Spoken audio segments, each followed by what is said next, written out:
total to your being. Turn on, it's a pleasure device. Game with me, it's the ultimate spice. I promise you will never be dull. In a world you're all powerful. Above you.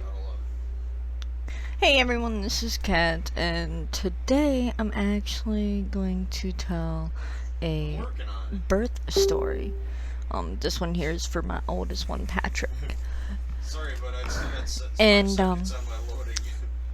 He's 13 now. Born January 3rd, 2003. I actually, I can't show you because of the pants I'm wearing. But I actually have a tattoo for him.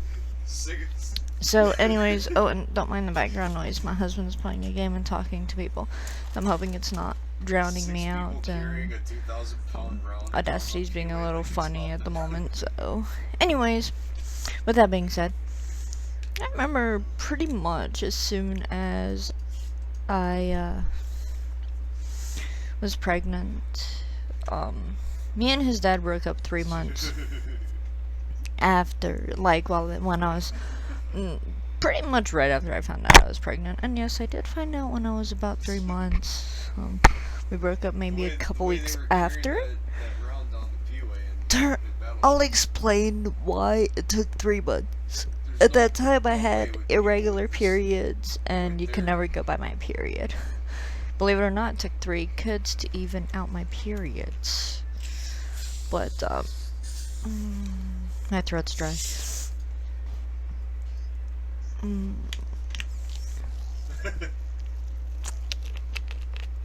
Arms would look like they're about to fall off. Alright. But anyways, I knew that I'd want my dad to be there if his dad couldn't.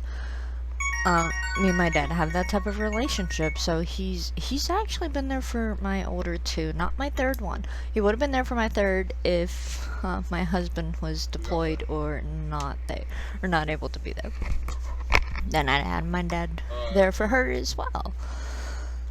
And yes, y'all might think it's kind of weird, but me and my dad are really close, and it's not like he hasn't seen a child being born before.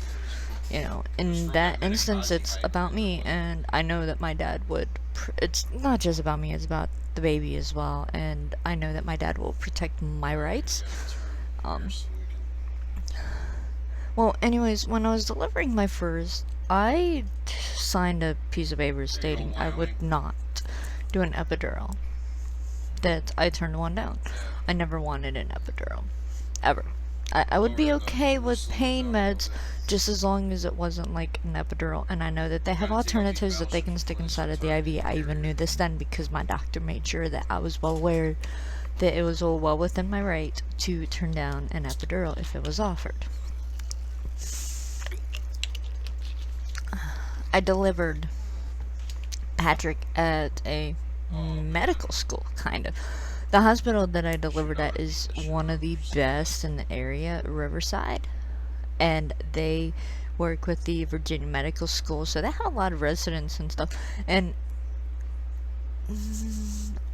it was asked that if I was okay with being observed by the residents and interns and stuff like that, and I'm like, sure, why not? So I allowed that to happen. There was a lady, I think she was like a midwife or something, but she actually protected my rights. I would definitely go with her again. If I knew who she was, I would have, Yeah, you got her burning there. she was very good with me, and even with Patrick after he was born. You know, there was a doctor observing, and he even said, he was like, I think she needs an epidural, and the lady's like, no, she's fine. You know, they can't force you to, since I already basically said I'm not taking an epidural. And if they gave me one, I could have sued for them violating, because you are within your right. Never, I will say this, never make anyone feel like you have to have one if you don't want one. You know, that's why I was having my dad there, because I needed to know that if I was my dad knew my wishes in regards of anything. Like I told my dad fully everything that I wanted. My main thing was I wanted him there. I remember being on the phone that morning Nice. with Katrina. Katrina was my son's stepmom, and me and her had talked frequently, actually, and never met in person. And she was like, have you felt the baby move today? I'm like, no. And she's like, I think you're in labor. I'm like, I'm not in any pain. And she goes, you won't always be. So she comes down, she picks me up. The cat's trying to jump on my desk. So she picks me up. 5 hours later, I'm delivering my kid. She's there. Come on, Tabby, I cleared off. Come on, it's okay. Look, I cleared off a spot for her and she won't even jump up there. I saw her trying. So, I cleared off a spot, you know? Maybe it's because I'm paying attention to her. Okay. There we go. I'll just show y'all. I'll bring some egg. See? Tabby. Alright, back to my story. Back to my story. I'm so sorry. Alright. And, so anyways, there was that. They actually had to give me Pitocin and, break the water as well, because it wasn't. Now, for some reason, I went into premature labor with Patrick as well. Like, I was in a car accident when I was 8 months pregnant. I went into labor. I was in so many accidents while I was pregnant with him. Hail Mary. And another What are you doing? Why the fuck not? And another It'll be thing fun. Might as well have fun. Hey, if is I that get down to North Carolina and come out the other side and one-shot the motherfucker, why not? Tabby, I mean, not Tabby. Shoot, now I lost my train of thought because Tabby distracted me. Hopefully this doesn't happen with my next video, but my next one on my next birth story is actually gonna be quite see, I never had pictures taken, I never had video taken. Well, anyways, so I was in so many accidents while pregnant with Patrick. One was really bad. I even had to have a tooth pulled while I was pregnant as well. I found out how social services medical neglect fucked me up when I was in foster care. Because while I was pregnant, my teeth started hurting all the time. That's why I got dentures. Believe it or not, these are dentures.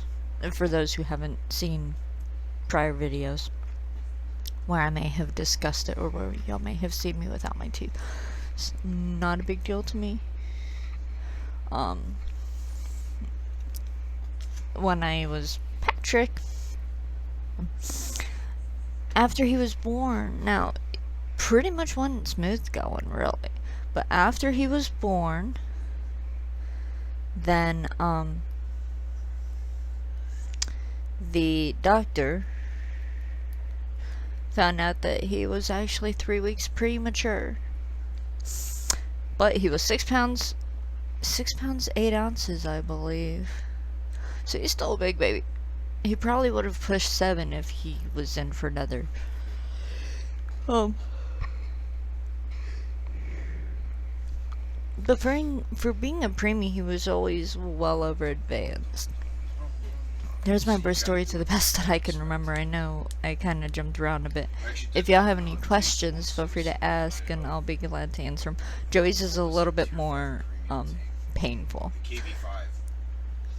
His birth and delivery was difficult, just as difficult as pregnancy, so I'll have plenty more to say there. In regards to Alicia's, might just be a couple of phrases only because I don't remember much about hers and I feel really bad about that. But there is a funny story there. So look forward to my other birth stories, and I really hope that y'all like this video. If you like it, please feel free to hit like, subscribe, share, and thank you for watching. Is it immature? I'm insecure. Don't you quit on me.